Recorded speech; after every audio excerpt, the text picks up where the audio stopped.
দামি বাড়ি নাই, দামি গাড়ি নাই, দামি বিছানা নাই। ওই দামি বিছানার থেকে টেনে টেনে নামাইয়া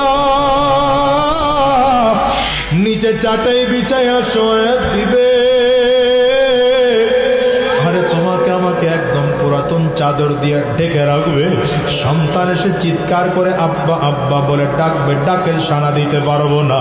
পর্দার আড়ালের মা,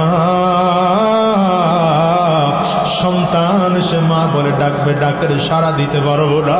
ওই কলিজার টুকরা সন্তান ওখানে বসে চিল্লায় আর বলে আব্বু জবান খোলো, জবান খোলে না।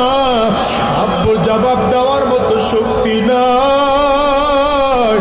একদল লোক চলিয়া যাবে বাজার থেকে কাফনের কাপড় কিনে আনার জন্য, একদল লোক চলিয়া যাবে সাবান কিনে আনার জন্য, একদল লোক চলিয়া যাবে বাঁশ কিনে আনার জন্য।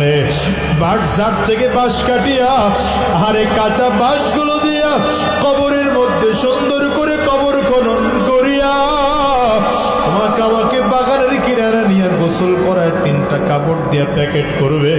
একটা মাথার মধ্যে বান্ধিবে, আর একটা কোমরে বানার, একটা পায়ের মধ্যে বান্ধিয়া জানাজাটা কমপ্লিট করাইয়া 3 জনে ধরাধরি করিয়া লাশ কবরের মধ্যে নিয়ে নামাবে। আরে দুনিয়ার যুবক, যদি চোখে পানি না আসে কান্নার বান্দরে মালিকের কাছে মাপ চাও।